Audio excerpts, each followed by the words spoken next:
Jumpa lagi bersama saya Suster Grace di channel Suster Grace.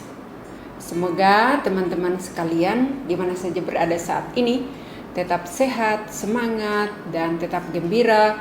Dan semoga usaha dan karya-karya teman-teman dan sahabat sekalian berhasil dengan baik.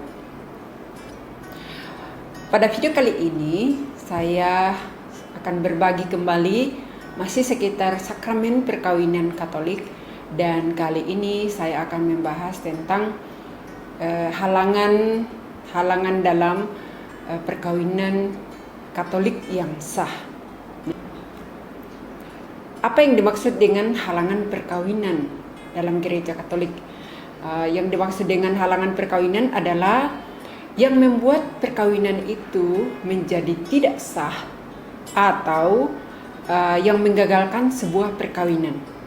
Nah, itu yang dimaksud dengan halangan perkawinan.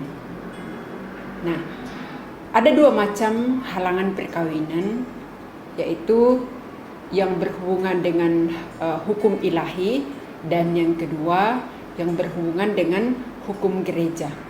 Nah, maksudnya bagaimana? Yang berhubungan dengan hukum gereja itu masih bisa diberi dispensasi oleh ordinaris wilayah.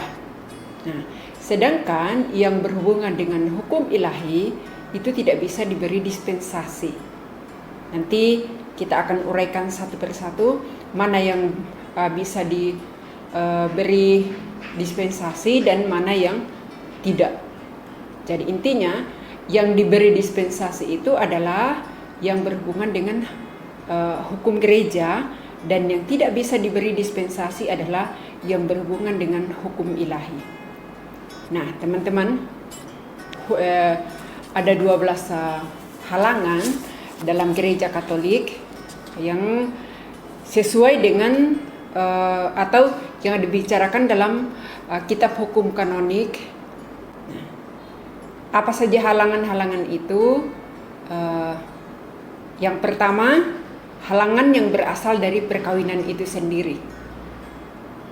Halangan yang berasal dari perkawinan itu sendiri itu mencakup halangan umur, halangan impotensi seksual yang bersifat tetap, dan ikatan perkawinan.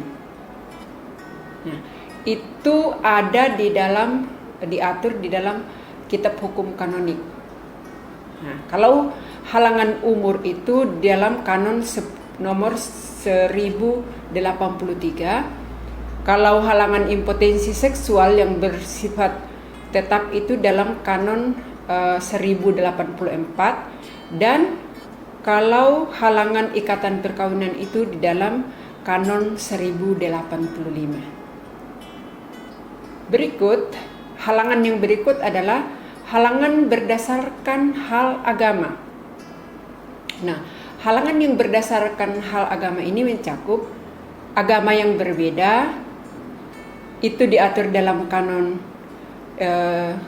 1086, kemudian tabisan suci itu di dalam kanon 1087, dan yang berikut kaul kemurnian publik dan kekal itu yang diatur di dalam kanon 1088. Nah, sudah dua macam halangan itu, yang berasal dari perkawinan itu sendiri dan halangan yang berdasarkan hal agama. Kemudian halangan yang muncul dari dosa berat. Nah, yang mencakup satu, penculikan. Itu di dalam kanon 1089. Yang berikut, pembunuhan pasangan atau kriminal. Itu di dalam kanon 1090. Dan yang berikut adalah kelayakan publik di dalam kanon 1093. Yang berikut adalah halangan nikah berdasarkan hubungan persaudaraan. Itu mencakup hubungan darah dalam garis lurus, baik ke atas maupun ke bawah, di dalam kanon 1091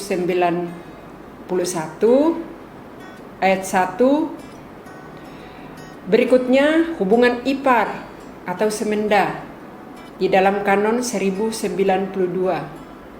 Dan yang terakhir adalah halangan adopsi atau pertalian hukum. Itu ada di dalam kanon 1094. Nah, inilah 12 halangan yang diatur di dalam kitab hukum kanonik. Nah, halangan-halangan ini yang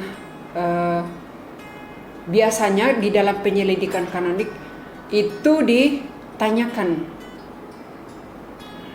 Karena kalau salah satu halangan ini